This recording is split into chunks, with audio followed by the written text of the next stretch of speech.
Hello everybody, welcome to the Ark of the Covenant, and I'm your host Andrew. Today this video is a very interesting topic, and you might think that a helicopter is a pretty normal everyday thing, and you'd be right, but there is a lot more to it when we look at the etymology of the word and what it really means. So let's go through it. The helicopter. When I see a helicopter, it appears to be blades spinning on a flat plane, pushing air down through the blades to create lift. And that is the basic idea, and it is true. But if you track the path of the blade tips while the helicopter moves in any direction, we'll see that it draws a spiral. There are a couple of different etymology approaches for this word, and I'll show here that both of them are valid and correct, and they do relate to each other. And in doing this, we're going to drill even deeper than the standard etymology and discover the true origin point, and the point that everyone seems to have missed, and it flew over everybody's head, I guess you could say. So, the Heli, it's from the word helios, and it means and refers to sun god in Greek, god of the sun, sometimes the one who traverses the sky. But really, it's a reference to rising, and we'll get to that in a moment. Because of its link, which we'll get to it right now, it's linked to the word helical.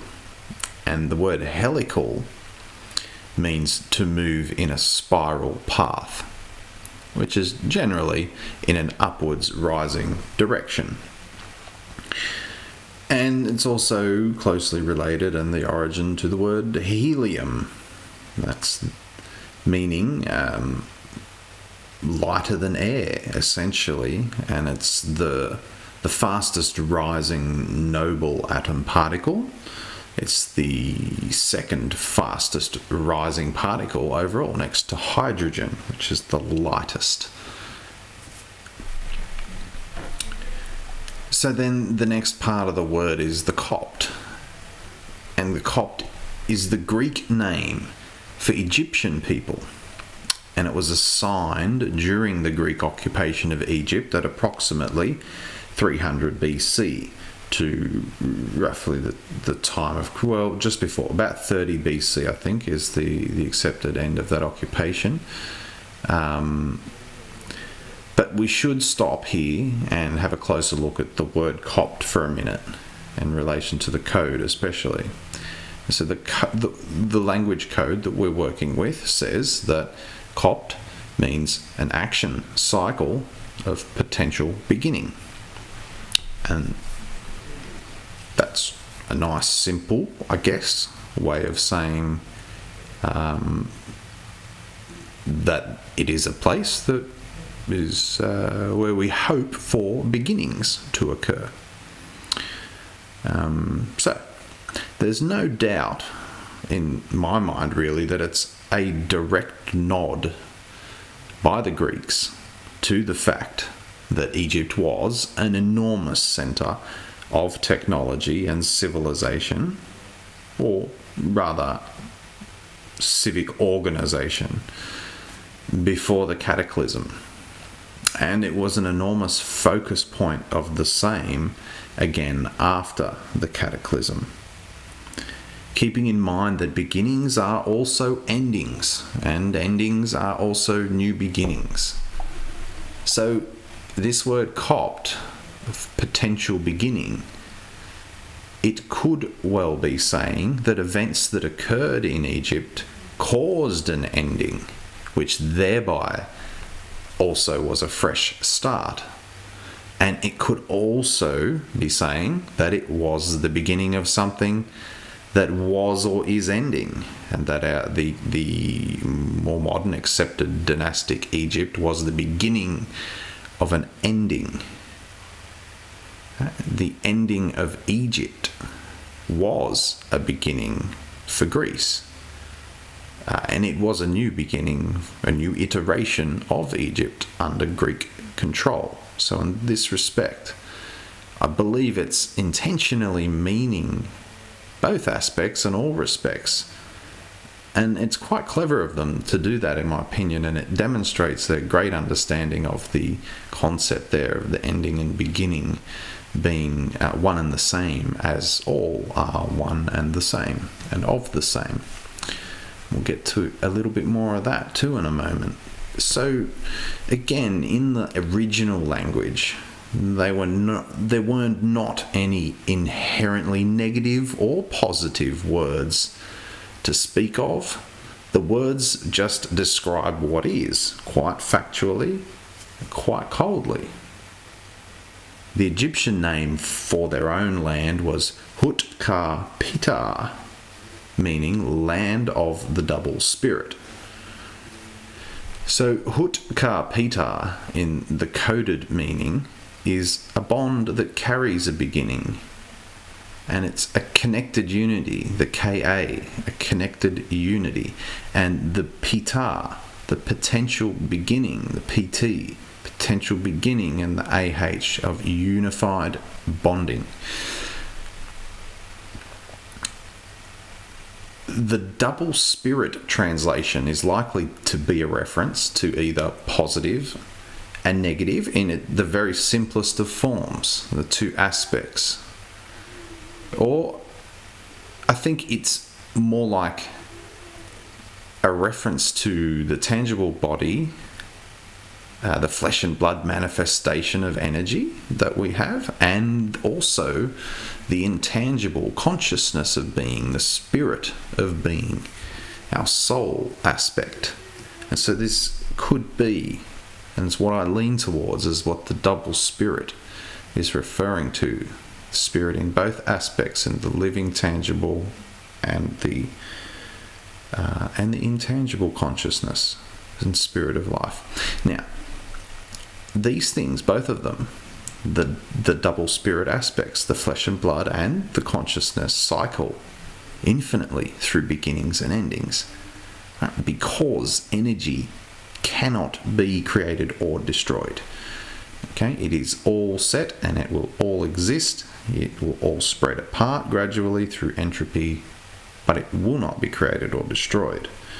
So now the soul and the conscious aspect of energy is thereby like writing your name upon a grain of rice in a very small way, in a very small signature. We imprint the energy waves themselves with our signature. We give our own flavor to the energy waves. Okay, this is what I believe. And the language leads me to believe that we used to believe that this was how it was. Because I didn't really have any of these beliefs as such. Well, some, but not to this extent, that I'm letting it guide me and show me what we used to think like. Okay? And then the universe, through imprinting the energy, thereby it's like it has a memory. It's like the whole network of energy is like a hard drive in a computer. And we imprint our own data into the network storage device. Right? Sounds crazy maybe, but it really works if you think about it.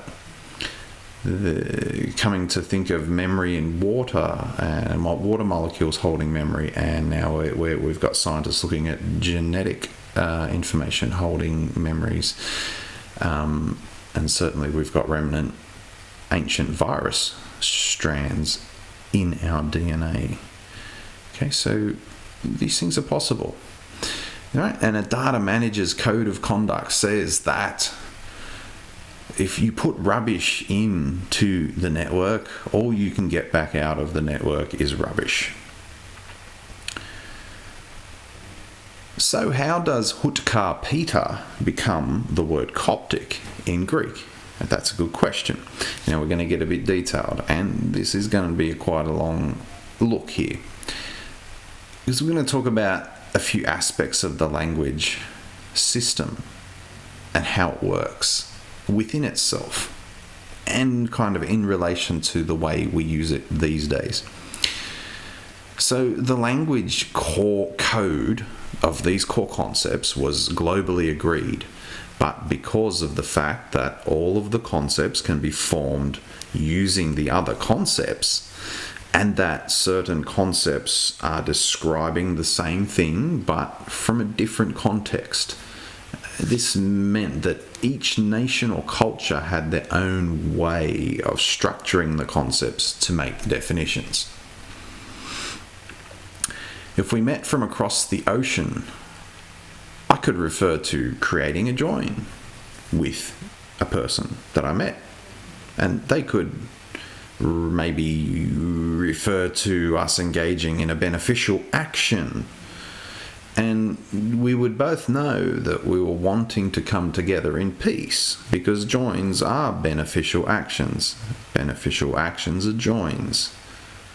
Okay, so if the phonic or sonic barrier was too great between us and our languages were just too far apart to get an alignment there and an understanding, well, I could hook my hands together, so much like this, okay, and the other person might raise a hand and cross two fingers. Okay, much like you would see the Pope doing with his little two-finger salute. Now, after this, of course, because we've broken the barrier and we've both realised that we're about bonding, we're about joining together, we're about hooking and being as one. Now there's going to be smiling and embracing and good feelings, good vibes, feasting and music. It's going to be great. So back to the word specifically though. So how Ptah becomes Coptic is that the H representing bond could also be replaced by C for action, because a bond forming is an action occurring. And likewise with the U for carry concept, it can be replaced with O for cycle, if you like, because the cycle is what carries life toward these endings and beginnings.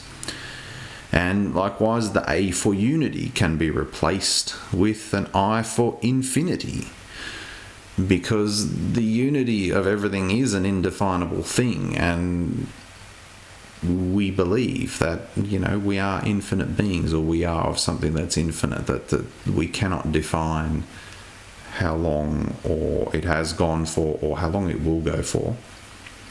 But we know we're part of something important that's not definable. And we can't really quantify a person, a unity, or anything that's philosophy battles with. How do you define something? What is the essence of its being, of its oneness?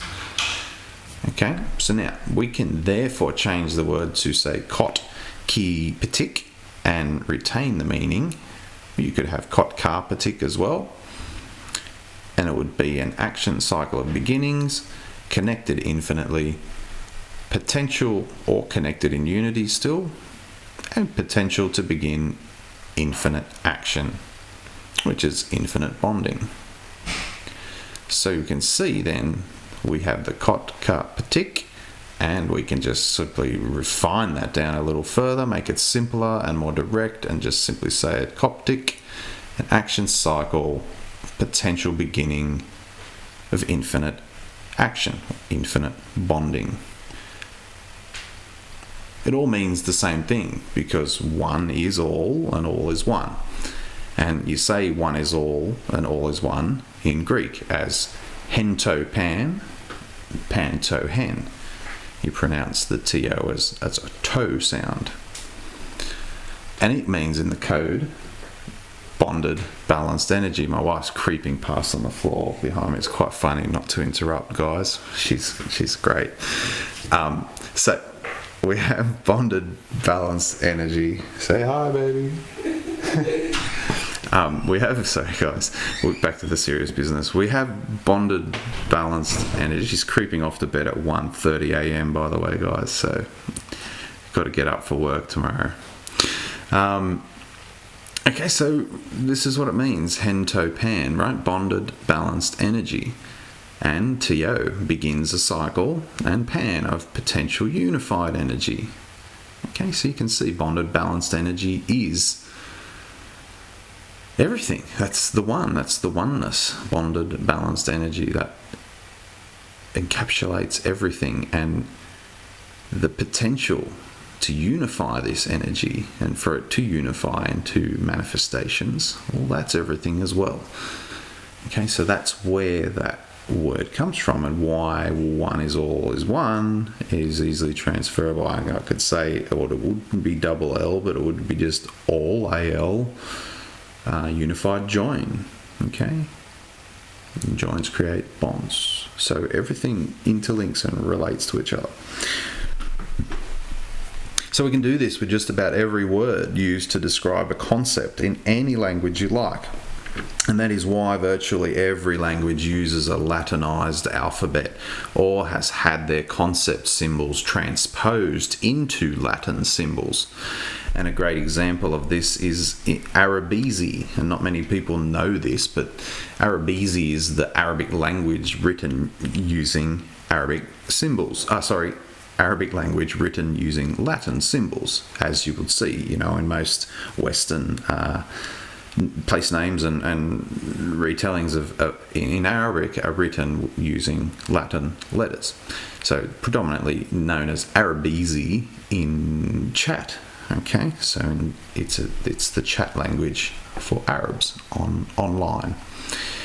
This is only possible to do this because each language has the same constant and vowel concepts present. When translating languages, you are looking for conceptual comparisons, not actual words or phonetic comparisons, because it's all going to be different, right? But we refer to concepts with these differing words. And you'll often hear, they don't have a word for that in their language. And a great element of this is that they simply have never encountered, say, an aeroplane, for example, so they do not have a word formulated to describe it with.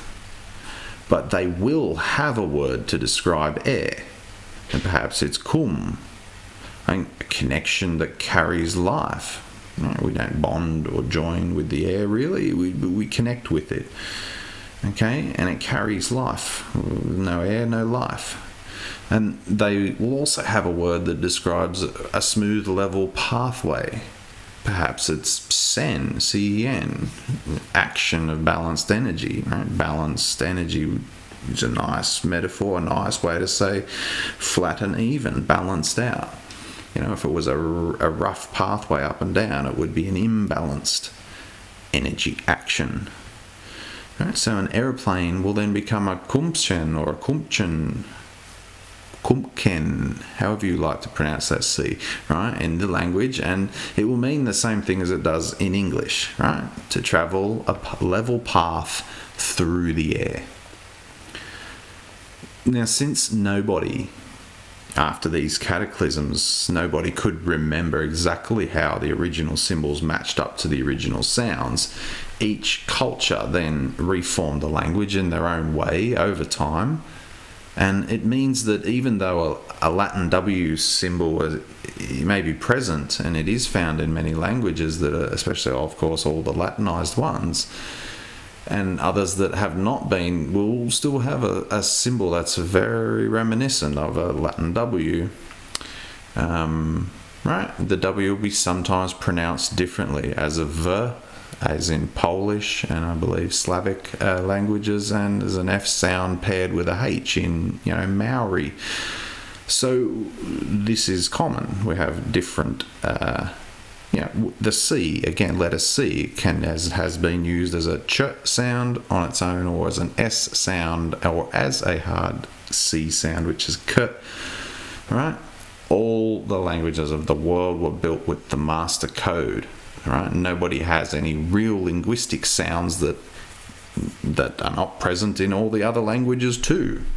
Okay, they maybe combine them together in certain different ways and different orders, but all those sounds that they can make, well, I can make them too, and you can make them too, because it all comes from the one master system. There's a limit to the number of sounds our vocal cords in our mouth can form. Okay,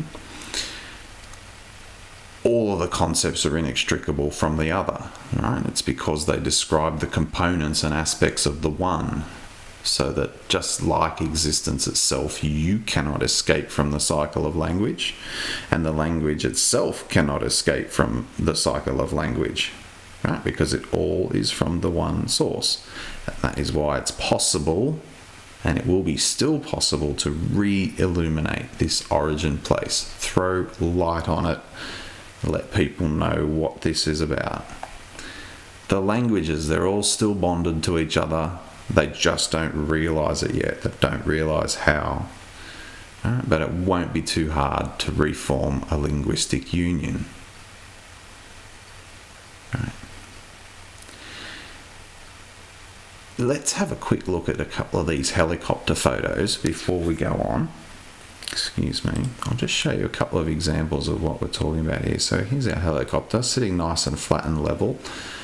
And as you can see, I'll make sure this does actually come up for you. As you can see, we're in a nice flat plane of blades there. You can angle it a little bit, but generally we're just sitting in a nice flat position there all the way through the flight, except for the fact that what you cannot see happening is that the air does not just move in a simple straight up and down through the blades motion. So you can see this sprayer here. You can see behind the helicopter, from the wash of the rotors close to the ground, it has to push back up.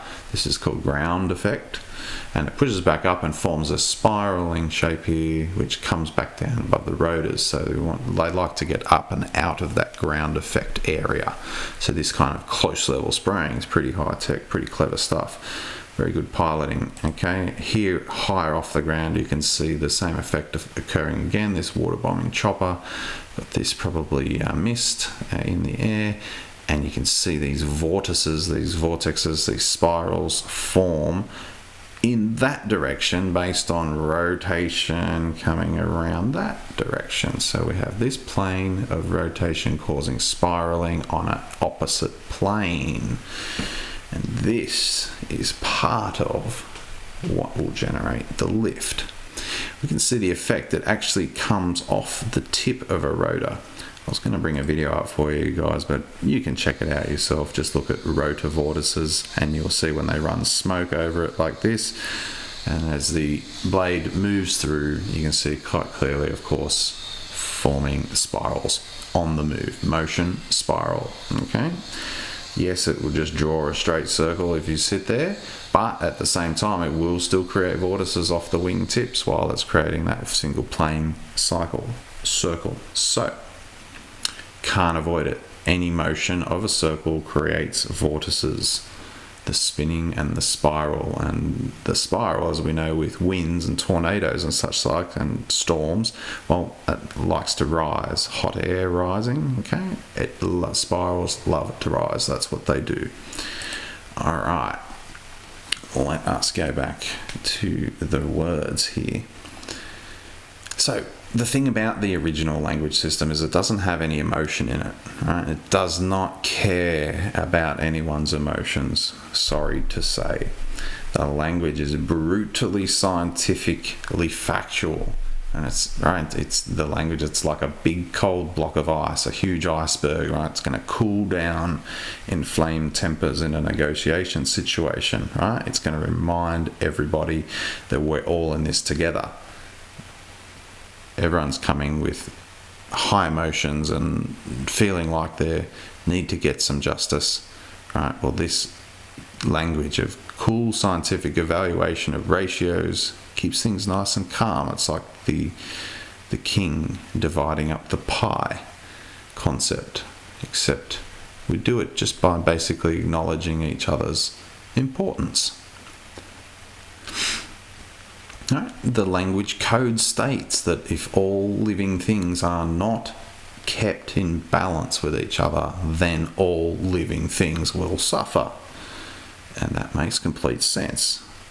If the volcano, for example, loses a small amount of balance, well, it damages the existing structure a little bit, but it still remains to be largely the same shape. It's a big volcano. But if the volcano loses a large amount of balance, it will blow itself to pieces, such as to be now unrecognizable.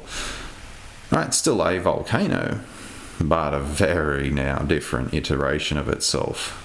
Nowhere near as large and impressive. Right? It's been knocked down. Right, it's exactly the same for us humans. If we lose a large amount of balance, we'll blow ourselves to pieces. And the people remaining will be still humans, but an ever more damaged version of humanity in each iteration. So whether it be war or disaster or any great loss of life or great social drama, it's building up baggage in humanity, and each time we damage each other, even we're just making it worse and worse and worse, right? And it's time for it to stop. But back to the volcano thought for a moment. Flying close by, but at a safe distance, is a pterodactyl. A helicopterodactyl. Right, the PTER on the end of the word helicopter is Greek into Latin, unchanged, and it means wings or having wings, of wings. W-I-N-G-S. In fact, it might surprise you to know that if you translate the word helicopter into Latin, it is still helicopter. It's not helicoptus or helicoptium, or it's helicopter, because it is a direct, straight Latin word. In fact, it's very close to Greek, but yeah, adjusted to be Latin. Okay, so the helicopter now means a spiraling, the helico, the helix, a spiraling wing, the ptah, rising like an eagle in an updraft, right? Spiraling on the wing. And so maybe now if we spell it as helicoptah, P-T-A-H, we start to get a true sense of the origin of this word. And not only does the word Copt refer to people who are Egyptians, but the word Copter means the people of Ptah. The reason that Ptah refers to wings is that the god Ptah represented this, right? A solid grounding and a support provided by the inorganic energy is what enables the spirit to rise in a controlled manner, much like a helicopter does. And many images of Ptah, I'll bring up the photo, he's standing upon the symbol of inorganic action. This, I'll zoom this up a little for you guys. This block down here with this angled front here, this is the symbol for inorganic action. And you'll see it's filled in here in blue to match the blue of his staff, the blue of his hat, the blue rings here. And it is said that, of course, this blue represents spirit. And it makes sense. It's like sky blue. You'll see it in different colours, different shades, but it's always blue. And just to show you, this is the action glyph here. This fellow, zoom it back up a little. It's back facing the other way here, but here's our block. This means organic action. Don't think I have a organic action one in this block. I don't, sorry guys. Okay, so but there you go. That block there means the action of inorganic energy. And so Peter is supported by that block of inorganic energy action. Right, so he's saying that the actions of the earth support his spirit ascending. Okay.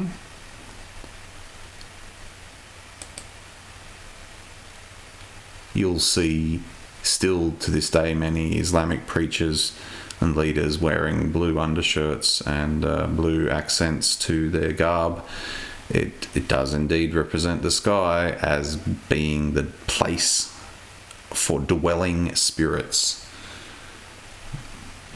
And as we know, in the land of Ptah, they loved two things above all else: the bird and the snake. And the story is the same really all over the world. The snake represented the manifest, tangible life, flesh and blood body. Okay, that physical life. And the intangible spirit aspect was represented by the birds. And in relation to motion of spirit and travelling spirit, the wings of the bird. And so then, are these wings in symbology to carry our souls into the sky? Yes. Up, up and away? No. Well, I wouldn't want that, right? The bird stays near the ground, guys. Even an eagle soaring in updrafts is still quite close to the ground relative to the overall height of the atmospheric dome. And that is what I would like my spirit to do. I would like it to hang around in the sky, close to the ground, flying here and there maybe, but always hovering over and nearby to my descendants, ready to jump back into another body perhaps. Maybe, if that is possible. I think it might be. There you go, guys. The Ptah. Okay, now you're going to get a sense of why everything in modern religion and modern business and modern nations seems to all refer back to ancient Egypt. This is the place where they identified the language and how they learnt what they know by decoding the hieroglyphs and learning this original language code. And the greater aspect of it, because this 26 character alphabet that we use these days, it's just very, very basic. Right? The Egyptian alphabet is up around in the 70 mark. It's quite cool. Probably is 72 or something very close to that to match the Jewish and Hebrew references.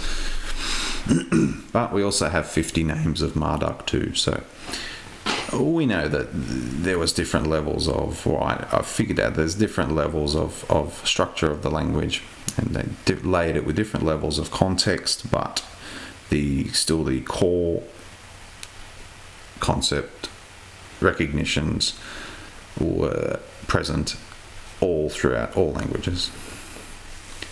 Alright guys, that is enough. That is a nice big juicy one. Thank you for listening. Thank you for sharing some time with me.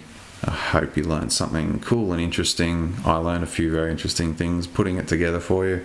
I have got some more excellent stuff coming up, so stay tuned, and most importantly, be good to each other out there. I'll see you all again soon. Thanks guys. See ya.